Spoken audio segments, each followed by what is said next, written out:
പ്രിയപ്പെട്ട സഹോദരി സഹോദരന്മാരെ, ഞങ്ങൾ നിങ്ങൾക്കായി ഒരു സദ്വാർത്തയുമായിട്ടാണ് വന്നിട്ടുള്ളത്. 2025 ജനുവരി 1 മുതൽ 365 തലക്കെട്ടുകൾ ഉൾപ്പെടുത്തിക്കൊണ്ടുള്ള വർഷം മുഴുവൻ പ്രാർത്ഥിച്ച് ധ്യാനിക്കാനുള്ള വചനങ്ങൾ ഞങ്ങൾ പങ്കുവയ്ക്കുന്നു. എല്ലാ ദിവസവും ഞങ്ങൾ ഒരു തലക്കെട്ടും അതുമായി ബന്ധപ്പെട്ട വചനങ്ങളും അയച്ചു തരുന്നതായിരിക്കും. വചനങ്ങൾ കേട്ട് ധ്യാനിച്ച് അനുഗ്രഹം പ്രാപിക്കാൻ ഞാൻ നിങ്ങളെ പ്രോത്സാഹിപ്പിക്കുകയാണ്. ദയവായി സബ്സ്ക്രൈബ് ചെയ്യുകയും നിങ്ങളുടെ കൂട്ടുകാരുമായി പങ്കുവയ്ക്കുകയും ചെയ്യുക. നന്ദി.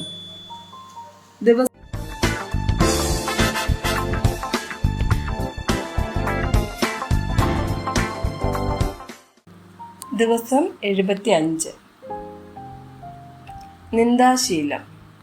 പുറപ്പാട് 14, 11, 12 വചനങ്ങൾ. അവർ മോശയോട്, മിസ്രയീമിൽ ശവക്കുഴി ഇല്ലാഞ്ഞിട്ടോ നീ ഞങ്ങളെ മരുഭൂമിയിൽ മരിപ്പാൻ കൂട്ടിക്കൊണ്ടുവന്നത്? നീ ഞങ്ങളെ മിസ്രയീമിൽ നിന്ന് പുറപ്പെടുവിച്ചതിനാൽ ഞങ്ങളോട് ഈ ചെയ്തത് എന്ത്? മിസ്രയീമ്യർക്ക് വേല ചെയ്യുവാൻ ഞങ്ങളെ വിടേണമെന്ന് ഞങ്ങൾ മിസ്രയീമിൽ വച്ച് നിന്നോട് പറഞ്ഞില്ലയോ? മരുഭൂമിയിൽ മരിക്കുന്നതിനേക്കാൾ മിസ്രയീമ്യർക്ക് വേല ചെയ്യുന്നതായിരുന്നു ഞങ്ങൾക്ക് നല്ലത് എന്ന് പറഞ്ഞു. പുറപ്പാട് 16 വചനം 3. ഇസ്രായേൽ മക്കൾ അവരോട്, ഞങ്ങൾ ഇറച്ചിക്കലങ്ങളുടെ അടുക്കലിരിക്കുകയും തൃപ്തിയാകുവണ്ണം ഭക്ഷണം കഴിക്കുകയും ചെയ്ത മിസ്രയീം ദേശത്ത് വെച്ച് യഹോവയുടെ കയ്യാൽ മരിച്ചിരുന്നു എങ്കിൽ കൊള്ളായിരുന്നു.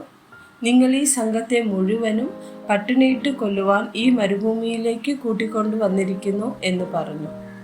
ഇരമ്യാവ് 20, 14 മുതൽ 18 വരെയുള്ള വചനങ്ങൾ. ഞാൻ ജനിച്ച ദിവസം ശപിക്കപ്പെട്ടിരിക്കട്ടെ. എൻ്റെ അമ്മ എന്നെ പ്രസവിച്ച ദിവസം അനുഗ്രഹിക്കപ്പെടാതിരിക്കട്ടെ. നിനക്കൊരു മകൻ ജനിച്ചിരിക്കുന്നു എന്ന് എൻ്റെ അപ്പനോട് അറിയിച്ച് അവനെ ഏറ്റവും സന്തോഷിപ്പിച്ച മനുഷ്യൻ ശപിക്കപ്പെട്ടവൻ. എൻ്റെ അമ്മ എൻ്റെ ശവക്കുഴിയും അവളുടെ ഗർഭപാത്രം എല്ലായ്പ്പോഴും നിറഞ്ഞതും ആയിരിക്കേണ്ടതിന് ആ മനുഷ്യൻ എന്നെ ഉദരത്തിൽ വെച്ച് കൊന്നു കളയായിക കൊണ്ട് അവൻ യഹോവ അനുതപിക്കാതെ ഉന്മൂലനാശം വരുത്തിയ പട്ടണങ്ങളെപ്പോലെ ആയിത്തീരട്ടെ. രാവിലെ അവൻ നിലവിളിയും ഉച്ചസമയത്ത് പോർവിളിയും കേൾക്കുമാറാകട്ടെ. കഷ്ടവും സങ്കടവും അനുഭവിച്ച് ജീവകാലം ലജ്ജയിൽ കഴിച്ചു കൂട്ടേണ്ടതിന് ഞാൻ ഉദരത്തിൽ നിന്ന് പുറത്തു വന്നത് എന്തിന്? ആമേൻ.